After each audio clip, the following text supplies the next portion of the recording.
Nés il y a 30 ans dans le théâtre gallo-romain des Bouchots en Charente, les Sarabandes sont à présent un festival itinérant.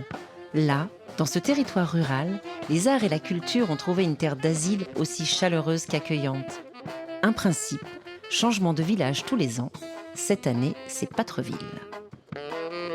Là, on va réellement au cœur des villages du Rouillaquet. Et donc, année après année, le festival se déplace de village en village et permet de rencontrer des nouvelles personnes, des nouveaux habitants, des nouveaux élus, voilà, des nouveaux lieux.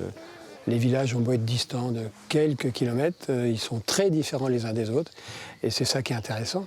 Et de se faire raconter l'histoire des familles, l'histoire du village, l'histoire des gens, fait qu'on rentre dans leur intimité. L'intimité des personnes, l'intimité du village.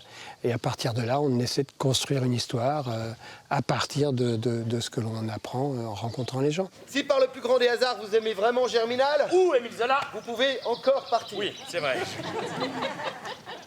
En plus, il faut savoir que c'est le 13e volume d'une saga en 20 volumes qu'on appelle les Rougon-Macquart. Exactement. Attends, est-ce que quelqu'un a lu tous les Rougon-Macquart? Ouais.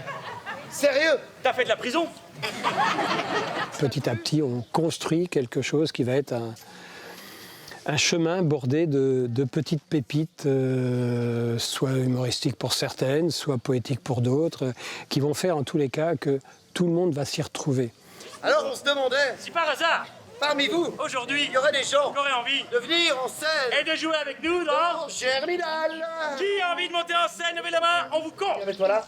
Toi, à partir de maintenant, tu t'appelles Étienne. Toujours, Étienne Lantier. Toi, t'es un jeune homme colérique, agressif. Mais pas simplement alcoolique. Mais ça, tu joues pas. Je vais te dire qu'à chaque fois qu'il y est Étienne, tu fais comme ça fait. T'es prêt, on essaye? Étienne. Ouais. Allez, Étienne.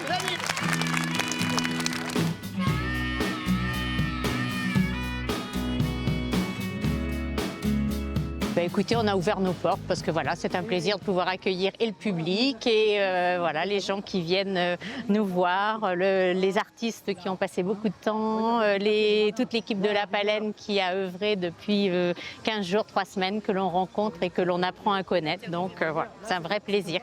C'est un échange total entre nous qui amenons des spectacles, des installations, des plasticiens, et puis eux qui nous nourrissent aussi de toutes ces histoires. C'est d'être au cœur de la vie, en fait, c'est partager la vie des gens pendant 3 jours pour ce qui est du festival, mais en réalité, on est avec eux pendant 1 an, quoi, voire même plus, ça s'étale sur 2 années.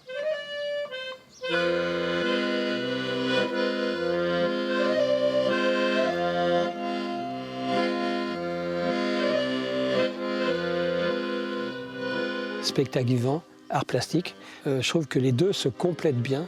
C'est autant de facettes de notre monde, c'est autant de facettes de la culture, et c'est autant de petites clés pour s'évader, pour se raconter d'histoires, pour partir dans autre chose. On est beaucoup dans les arts singuliers, de petites choses qui sont exposées jusqu'à des choses plus volumineuses, avec des travaux faits sur place. On a des artistes qui sont venus dans l'hiver, au printemps.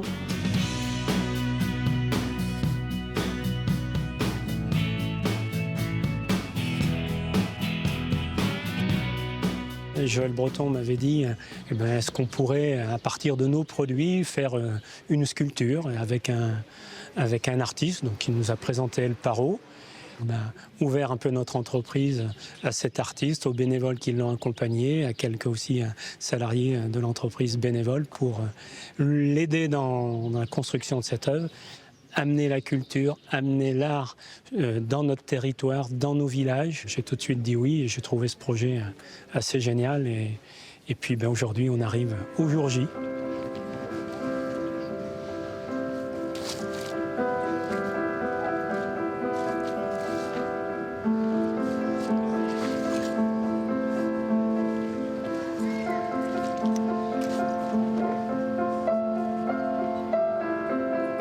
Tous ces mondes sont différents, la culture, l'économie, etc.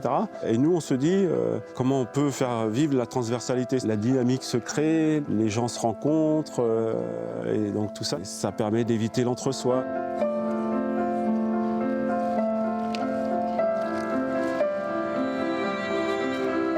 Moi, je fais partie des gens qui pensent que la culture n'est pas réservée à une élite. les émotions qu'on peut ressentir face à un spectacle, que ce soit du cirque, de la danse, du théâtre, etc. On a tous le droit d'avoir ces émotions-là, de les partager ensemble, etc. Je vais prendre la parole sur le handicap avec chaussures orthopédiques, déficience intellectuelle et difficulté de prononciation. Première question possible que j'ai pour porter notre recherche ensemble, c'est à quoi ça sert un frère handicapé?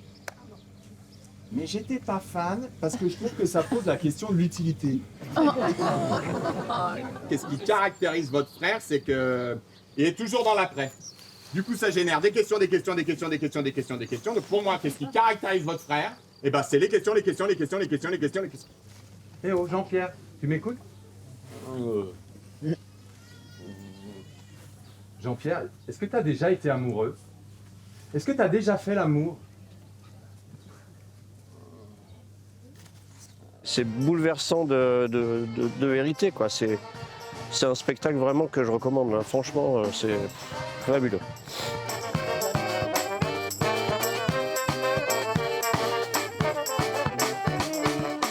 Le mot qui revient à chaque fois, c'est magique, quoi. Et là, Joël arrive à nous faire un tour de magie, quoi. Avec toutes les personnes qu'il invite, tous les bénévoles, toute cette alchimie, cette petite fourmilière qui prépare tout.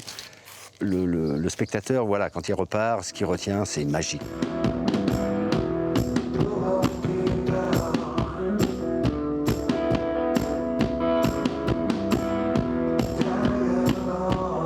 Les sarabandes, à l'origine, c'est une danse païenne.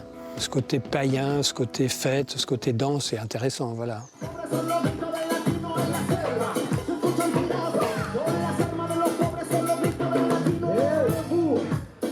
Moi, je fais ça pour les bénévoles. Quand je dis les bénévoles, c'est des mots à la con, je fais ça pour les copains, quoi. Pour les amis, les gens du village. Quand on repart du village, lundi, enfin dans une semaine, 10 jours, il y aura plein de larmes qui vont être versées par les uns les autres. Et on va revenir régulièrement les voir. Et oui, ça devient des copains, quoi. Pour pas dire des amis pour beaucoup d'entre eux. La recette, c'est d'aimer les gens. Sinon, à quoi ça sert de vivre si on n'aime pas les gens?